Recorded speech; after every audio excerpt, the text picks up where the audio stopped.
5 Go to Smuggler's Top by Enid Blyton. Dramatized by Edward Phillips.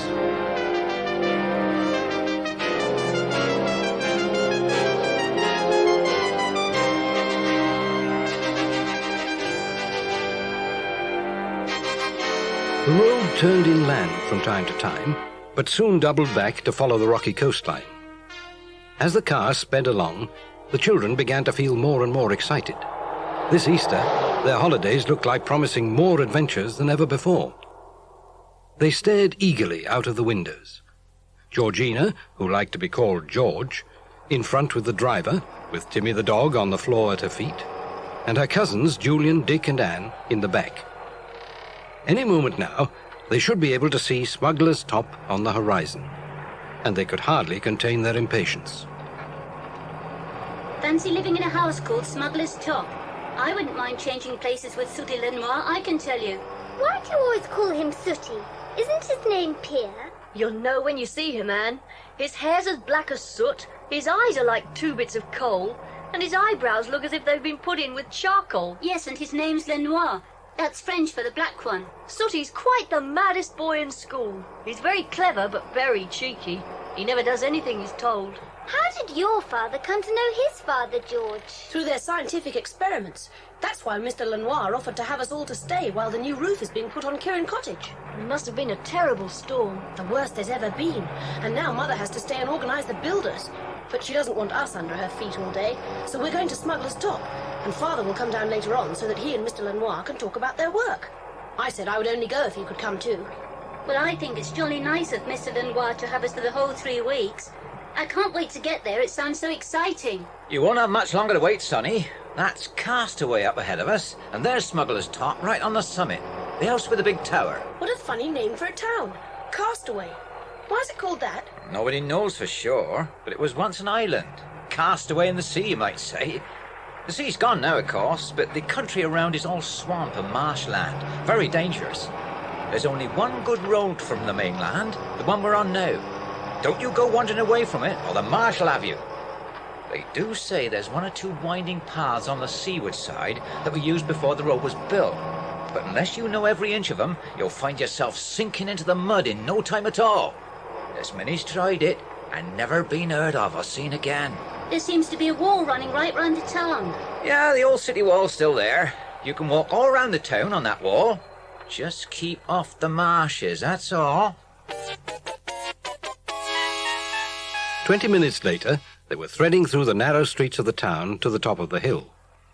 And then, there before them was the house itself, Smuggler's Top. And waiting for them in the driveway outside the front door was a very dark boy about Julian's age.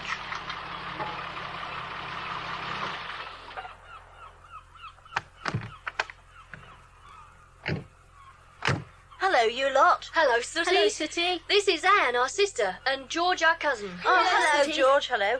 Driver, you can take the car round to the back, and Block will take in the luggage and give you some tea. What on earth is that? He's not an it, he's a he. He's Timmy, my dog. Oh, gosh, weren't you told? My stepfather doesn't allow any dogs at Smuggler's Top. He hates them. I brought in a stray one once, and he gave me a licking. My stepfather, I mean, not the dog. Well, if Timmy can't stay, I'm not staying either. I never go anywhere without him. Oh, don't be silly, George. Surely we can get round it somehow. Well, I don't know. Anyway, let's get him into the house. Then we'll see if we can think of something. Come on. No, not through the front door. Through this little door here. It's a sort of secret passage. This place is full of them. Now, we've got to be very, very quiet. This passage leads all the way up to my bedroom, but it goes past my stepfather's study, and I know he's in. I tell you, if he sees that dog, he'll pack you all into the car again and send you back. Shut up, Timmy. We're all a bit scared, but there's no need to go on about it.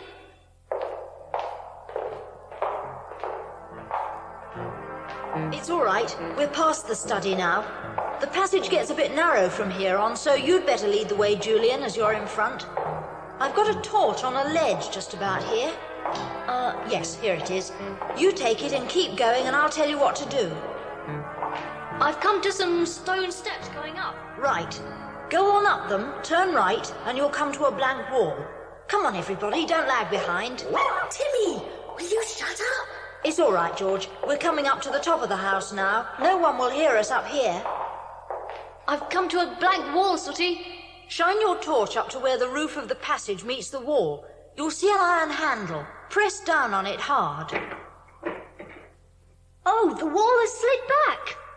I can't see a thing the other side, except... Why, it's clothes. A lot of clothes hanging up. You're inside my wardrobe. Just push through them and open the wardrobe door. Come on, everybody, push through. This is my bedroom. Gosh, isn't it Come fun? on. Right, here we are. Welcome to my bedroom. We're quite safe here. My room's separate from the rest of the house. I'm in a wing on my own, reached by a long passage. Timmy can bark as much as he likes now. No one will hear him. Doesn't anyone ever come up here to clean or anything? Oh, Sarah comes and does that every morning, but usually no one else comes. And I've got a way of knowing when anyone opens that door at the end of the passage. See this buzzer here? I rigged that up so whenever anyone opens the passage door, it rings and gives me plenty of warning. I'm always thinking up things like that. I told you Sooty was clever, didn't I? George, come and look at this view. What a steep precipice. It really gives me a very strange feeling to look down there. Yes, Smuggler's top is built at the summit of the hill, and my bedroom looks right down the cliff. And there's the tower, see? Mine's the only room you can see it from. I can't see the sea. It's all so misty. You can see it on a clear day, but even then you can hardly tell where the marsh ends and the sea begins. They do say the sea's going back farther and farther all the time. There's a big scheme to drain the marshes and turn them into fields, but I don't know if that will ever happen. My stepfather knows all about it. In fact, I think it's his idea. Now, Sooty, what are we going to do about Timmy? Don't you worry, I've got it all worked out. But I warn you that if my stepfather ever finds out, we shall probably all get a jolly good thrashing and you'll be sent home in disgrace. You keep saying, my stepfather, Sooty. Isn't he your real father, then? No, my real father was his cousin. That's why he's called Lenoir, too. What about your mother? Is she your real mother or your stepmother? She's my real mother, Anne. You don't have a stepfather and a stepmother. But why doesn't your stepfather like dogs?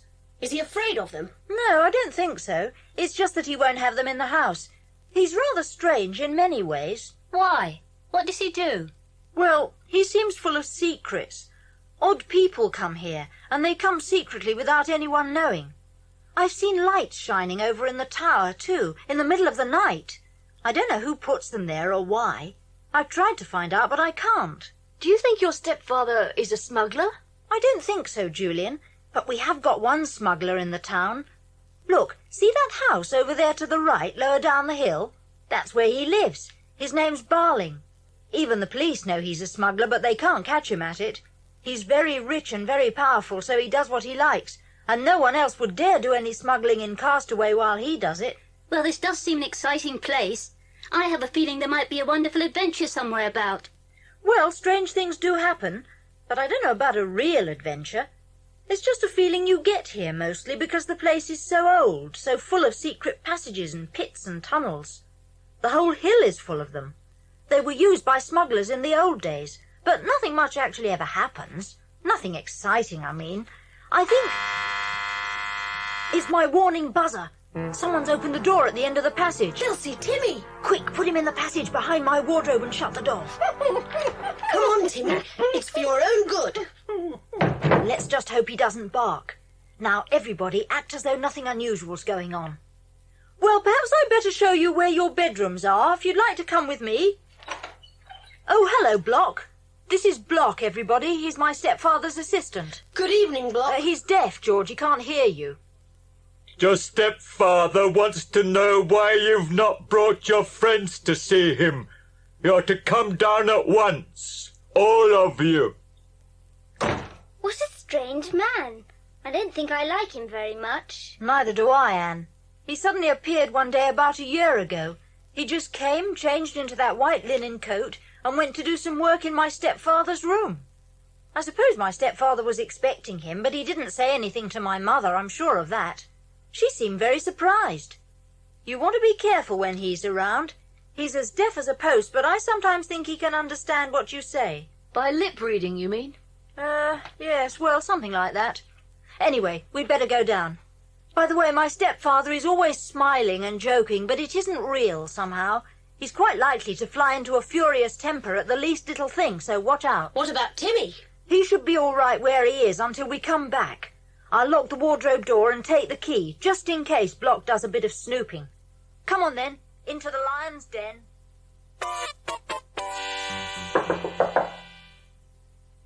Enter!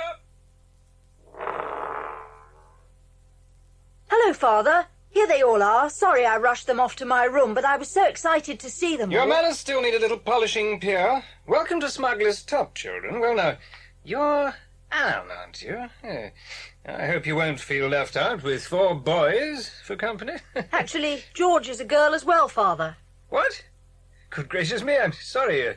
George, do forgive me. That's all right. Well, children, I hope you all have a good time here. Pierre will show you the old town, and if you promise to be careful, you can walk along the road to the mainland to go to the cinema. Thank you, very much, sir. Thank you, Mr. Lemoir. Well, now, George. I'm looking forward to your father's visit. He and I have a lot to talk about. We've been doing the same kind of experiments, but he's got much further than I have. Now, Block will give you all your meals in Pierre's schoolroom, so that you will not disturb myself or my wife. I will not have idle talk at meal times. Pierre, I do not want you playing about on the city wall or wandering about in the tunnels. I've warned you about this repeatedly, and now that you have friends to stay, I will not have you taking unnecessary risks and endangering their lives. Oh, I never take unnecessary risks, Father. Don't contradict me, boy. I wasn't, sir. I was only saying... That's enough. I don't want any arguments. Just do as you're told, do you hear? Now leave me alone, all of you. I've work to do. Yes, Father. I see what you mean about your stepfather, Sooty. What a strange man. He can be quite nice, but the trouble is you never know where you are with him. Anyway, that's over. Come on, I'll show you where you're going to sleep. You're just over the corridor from me. What about Timmy? We must arrange to feed him and exercise him. I do hope he'll be all right, Sooty. I'd rather leave straight away than have him unhappy. He'll be all right. I'll give him the free run of the passage behind my wardrobe and make sure he gets plenty of water and his food. And we can smuggle him out through a secret tunnel that comes out halfway down the town and give him plenty of exercise each morning. Another secret tunnel? Yes. We'll be quite safe once we're in the town, because even if we meet Block or anyone else that knows us, they won't know it's our dog. We can say it's just a stray that's following us around. Do you mean to say there's a secret tunnel that goes from underneath the house right down into the town? Yes, and you'll get a surprise when I show you how to get into it. Here we are. These are your rooms. This one's for Julian and Dick. And this one's for George and Anne. At least Mother remembered you're a girl, George.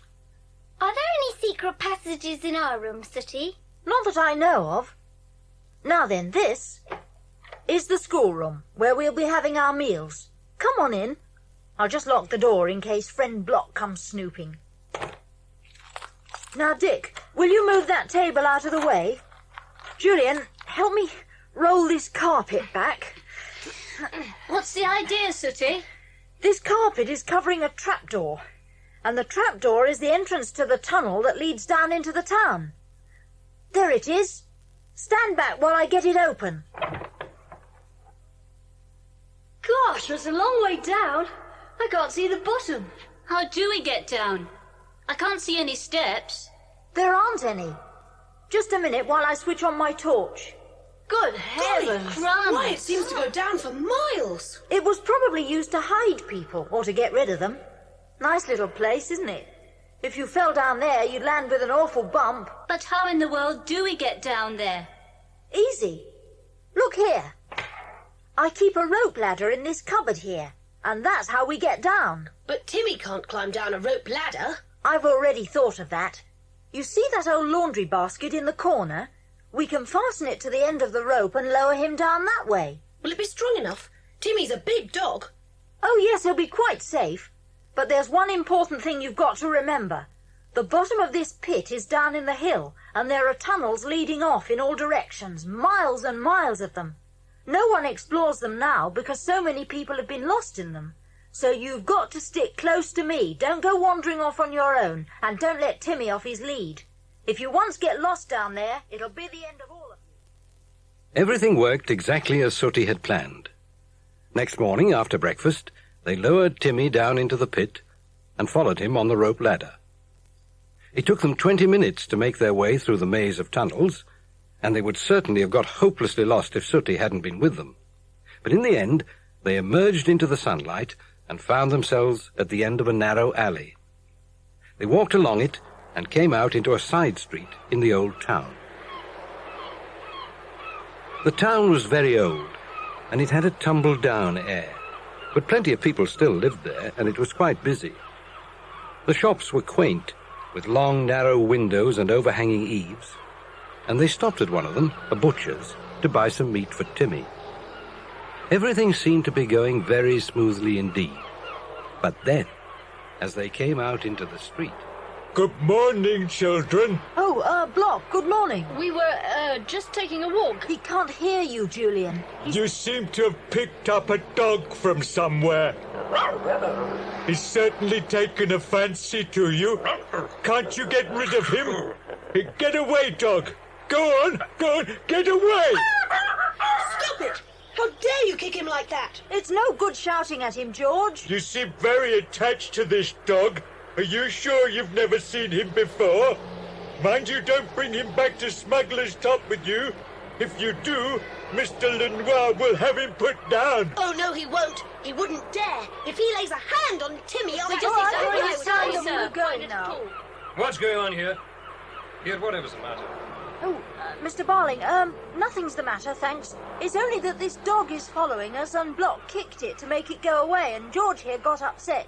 She's awfully fond of dogs. I see, and who's George? I am. George and her cousins have come to stay with us from Kirin. At least George lives at Kirin, and... Did you say Kirin? Isn't that where that clever scientist friend of Mr. Lenoir's lives? Yes, he's my father. Do you know him?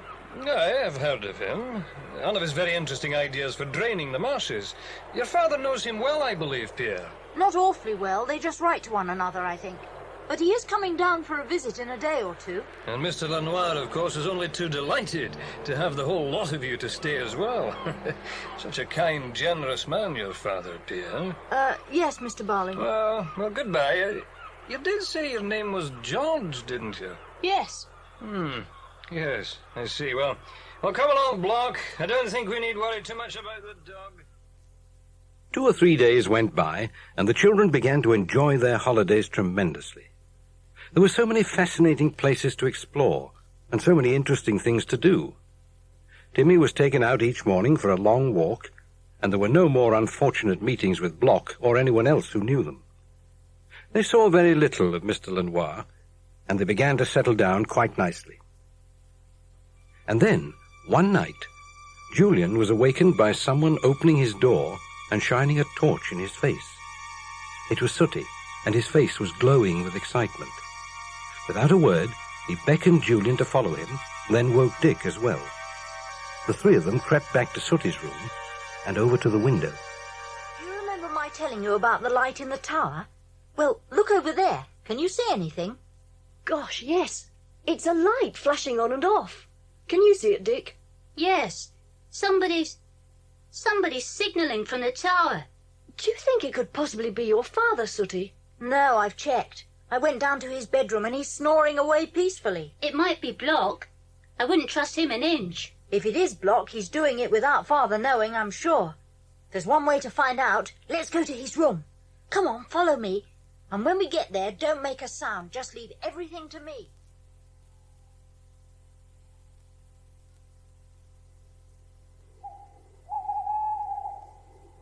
Look, his door's slightly open.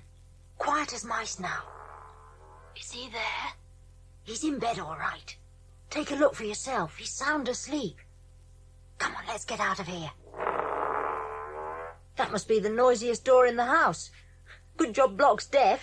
If it isn't Block or your father in the tower, who on earth could it be?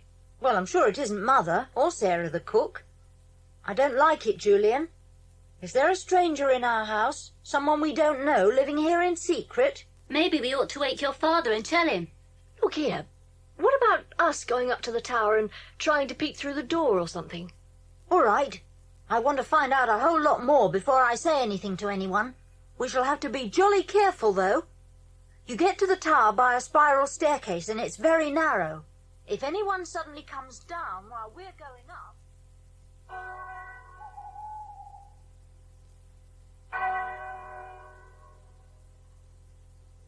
Here we are.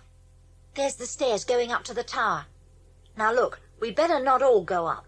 If whoever's up there does come down suddenly, one of us would stand a better chance of getting away than three. You two wait down here. I'll go up and see if I can spy anything through the keyhole.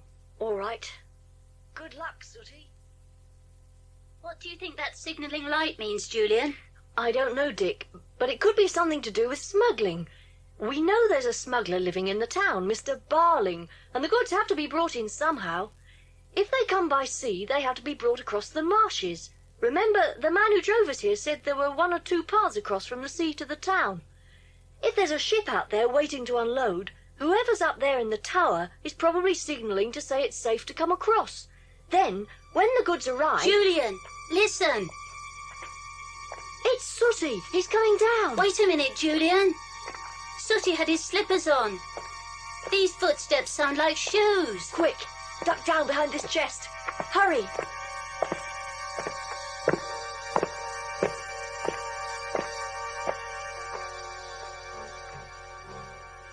My golly, it's a good job we hid. That wasn't Sooty. Did you see who it was? Not really. But I could have sworn it was Block. But it couldn't have been Dick. Block's fast asleep in his room. We saw him ourselves. Well, it certainly looked like him. Julian, you don't suppose there are 2 Blocks, do you? Or someone who... Shh! There's someone else coming down the stairs. Is that you, Sooty? Oh, there you are. He came out. I only just managed to hide in time. I popped into a recess by the door. Did you see who it was? No, it was too dark, but he looked awfully like Block. Do you know, that's what I thought too. But there's something else, Julian. I crept into the tower room after whoever it was had gone and took a look out of the window. That side of the tower looks over the marshes towards the sea, and coming across the marshes was a string of little tiny lights. Then it is smugglers. You may be right. My guess is that they probably came over from France and sailed up as near to the marshes as they could. Then they waited for a signal to tell them that the coast was clear, and then started across the marsh. Each man was carrying a torch. That was the lights I saw. I expect there's someone waiting to meet them at the edge of the marsh below the hill. Yes, but who? That's the question, Sooty. Who? And who on earth was signalling from the tower?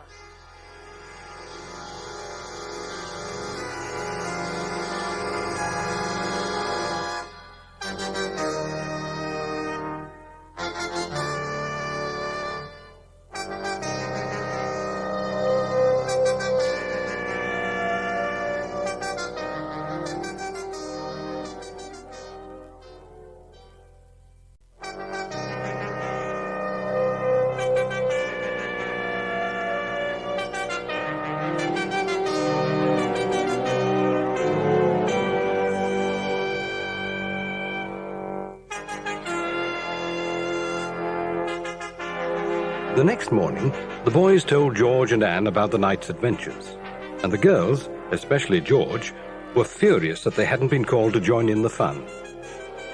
They all went into the schoolroom and sat down to wait for Sarah to bring in their breakfast. Presently, the door opened and they looked up expectantly. Sarah is out for the day. I shall be serving your breakfast. Oh, all right, Block. He doesn't look as if he got much sleep last night. Getting back to last night, from now on we've got to keep our eyes and ears open. There's something very strange going on in this house, and it... Oh, no! It's Timmy! He must be just behind the wall. Sooty, you don't think Block... Don't say a word. Pretend not to hear anything, even if Timmy barks again. What on earth is he barking for anyway? I expect he's chasing a rat. I only hope he catches it quickly. If he barks again, we really... jolly good breakfast, isn't it? I must say, these bacon and eggs are delicious. And these are the best cornflakes I've ever tasted. I wonder how I'll everybody's getting be on back the top. later to clear away. Phew. Do you think he heard? I could have sworn I saw a surprised look come into his eyes when Timmy barked. Well, if he could hear him, which I don't believe, he must have been jolly surprised to see us talking away and not paying any attention at all. I don't think he heard anything. Let's hope you're right. It's a jolly good job my stepfather never comes up here. If he thought for one moment that... Good morning, children. Enjoying your breakfast? Oh, yes, thank you, Father. We were just saying, sir, that the food here is excellent. Yeah, good. I'm so pleased that you're all enjoying yourselves and keeping out of trouble. Oh, by the way, George, I'm putting your father in Pierre's room, so I don't want you children playing in there today. Block and Sarah have to get it ready for him, so just keep out of their way. And when your father arrives... What was that? What was what, sir? That, boy, that. It sounded exactly like a dog barking. Oh, we didn't hear anything, Mr. Lenoir. What's going on here? If I thought No, that... absolutely nothing, sir. I can't hear anything. Silence, all of you. Now, don't tell me you can't hear it. That's a dog, I tell you, a dog barking behind the wall. It's the wind, sir. Probably a seagull. I can hear a door banging somewhere. Window rattling. It's a dog, and you know it. Now, where is it? Who does it belong to? There's no dog, There's sir. not. I'm absolutely sure. Be quiet, all of you. Now, listen. I'm sorry, sir, but we can't hear anything that sounds like a dog barking. Really? Well, understand this. I will not be made a fool of. And meanwhile, I shall look for this dog, and when I find him, I shall have him put down. I will not have dogs in my house. Golly. Now what are we going to do? Does your stepfather know about the secret passage, Sooty? I'm not sure. I think he does, but I don't know whether he knows where the entrances are. Well, we've got to do something. I can't take the risk of having Timmy caught. We've got to get him out and hide him somewhere else. We can't. What do you mean? We can't get into my room. Didn't you hear my father? Block is probably in there now, tidying up and moving my things to Julian and Dick's room. There's no chance of getting to the secret passage while he's in there. And if I know Block, he'll lock the door when he's finished and take the key with him. What about the outside entrance? We can't risk that in broad daylight. Poor Timmy. What on earth are we going to do? There's just one chance. It's pretty desperate, but it might just work. What is it? Your father's not arriving until late this evening. If Timmy hasn't been found by then, and we'll just have to hope he hasn't, my stepfather probably won't want to bother with anything until the morning. George's father will be pretty tired, and chances are he'll want to go straight to bed. Now, when he unlocks his room, that'll be our chance.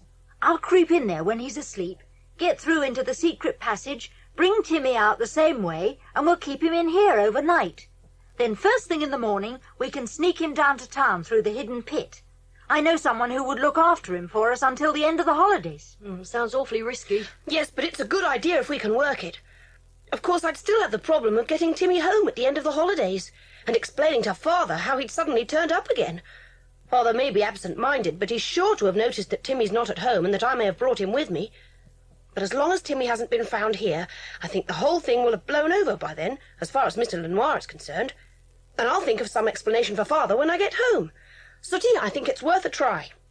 Good. That's what we'll do then. And let's just hope that Timmy keeps quiet till tonight. Timmy did keep quiet, and by the afternoon, Mr. Lenoir thought that perhaps he might, after all, have been mistaken. When George's father arrived, it was gone 11 o'clock, and after a very brief conversation with Mr. Lenoir, he went straight to bed.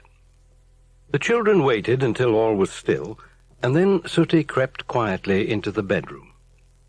He hid behind the big armchair, waiting until his eyes grew accustomed to the gloom, and he was sure that George's father was asleep. For some time, the man in the bed tossed and turned. Sooty grew sleepy himself, and yawned silently. And then, suddenly, he heard a sound over by the window. It was a very small sound, like the tiny creak of a door. The window did not move, but something strange was happening under it, near the sill. There was a big window seat there, and it looked as if the lid was slowly moving upwards, bit by bit. Sooty was puzzled. That seat had always been screwed down, and he thought it was just a seat and nothing else. And then the lid was wide open and resting against the window pane. A figure got out cautiously, not making the slightest sound, and tiptoed over to the bed. It made a quick and sudden movement, and there was a stifled sound from George's father. The intruder lifted the limp body from the bed and carried it to the window seat. What he had done to make George's father unable to resist, Sooty couldn't guess. As the mysterious figure bent over the window seat and lowered George's father inside, Sooty started forward to get a better look, and then, suddenly, someone hit him hard on the back of his head, and everything went black. The others, meanwhile, were all waiting anxiously in the schoolroom. Hearing faint noises from next door, they looked at each other in alarm. They waited a few moments, wondering what to do for the best. The noises stopped, and all was quiet again. They tiptoed into the bedroom and cautiously switched on the light. There's nobody here. What on earth has happened? Where's my father? And where's Sooty? They must have gone into the secret passage. Come on, we better follow them. Julian, the iron handle that opens the door in the wardrobe. It's gone. Somebody's taken it away. What? Well, they can't have gone that way then. But they can't just have vanished into thin air. Julian, the window seat. It's open. They can't be hiding in there, George. There isn't room. Yes, but look inside. There's a trap door. Let's have a look. You're right, George. Just a minute. It's the opening to another secret passage. Be careful, George. It's a long way down. There are iron rungs down the side. They must have gone down there, Julian. Why would they do that? Come on, we've got to go down after them. No, we'd better not. You know what Sooty said about those tunnels? We might get lost. I think we'd better go and tell Mr. Lenoir. Yes, but if he's mixed up in all this... We'll have to risk it, George. If he is, we'll be able to tell by his reaction, and then at least we'll know. Anyhow, this is too serious to keep to ourselves. We've got to tell Mr. Lenoir. And that's all we know, sir. George's father and Sooty, Pierre, have disappeared completely, and it's our belief that they've been kidnapped and taken down under the house through that window seat. Kidnapped? You're talking nonsense, boy. Why should anyone want to kidnap them? We don't know, sir, but we think Block might have something to do with it. Block? Why, that's absurd. I've known Block for years. He's absolutely trustworthy. Can't help being deaf. It makes him a bit irritable at times. We're not sure he is deaf. Don't talk rubbish. Of course he's deaf. He's a most faithful and loyal servant, and he's been a great help to me in my work. We're pretty sure that it was him signalling from the tower, sir, though we don't know how he managed to get back to his room. Signalling from... What are you talking about? We saw someone signalling from the tower. Oh, this is all utter nonsense. It's not, sir. It's the truth. And we know that Block knows Mr. Barling, and that Barling is a smuggler. Barling? Well, yes, there have been rumours about him, but... Well, whatever the explanation is, my father has disappeared, and so has your son, Mr. Lenoir, and I think we ought to go down through the window seat to find them. You'll do no such thing. If you get lost in those tunnels, you'll never come out alive. But we've got to find them, and Timmy too. Timmy? Who's Timmy? You might as well know everything now, sir. Timmy is George's dog. We've been keeping him in the secret passage. Well, so that's it. You have behaved very foolishly, all of you. But the important thing now is to find out what has happened to your father and Pierre. However, you will not attempt to find them yourselves. I absolutely forbid it. This is a matter for the police. I shall call them immediately. And in the meantime, be good enough to call Block so that we can establish once and for all that he has nothing to do with this business. But Mr. Lenoir was wrong about Block, for when they went to wake him, they found that a large bolster and 2 pillows had been cleverly arranged under his blankets to make it look as though he was sound asleep in his bed. But Block was nowhere near his bedroom.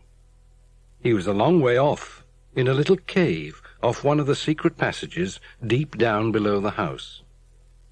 He was standing over the bound figures of George's father and Sooty, and next to him, holding a lantern, was Mr. Barling himself. Why did we have to bring the boy along? Well, we couldn't leave him there, Block. He would have raised the alarm. It's a good job I came up behind him when I did. Did you mark the way as I told you? Yes, I fastened the string to the side of the tunnel just below the window seat, and I've been unwinding it all the way along to the cave here. Good. I wouldn't want to get lost down here.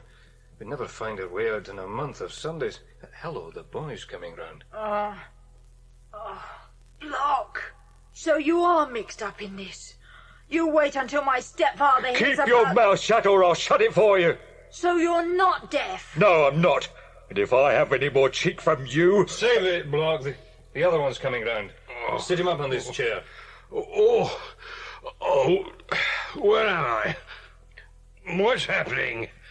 Who are you? My name is Barling. I'm sorry I had to bring you here in this way, but I want to talk to you, and I was sure you wouldn't have come willingly. Don't worry, it's only a mild sedative that Block put in your coffee. There won't be any permanent effects. What? Do you mean to say I've been drugged? Now look here, I don't know what you're up to, but I demand that you release me at once. Now don't be hasty, please.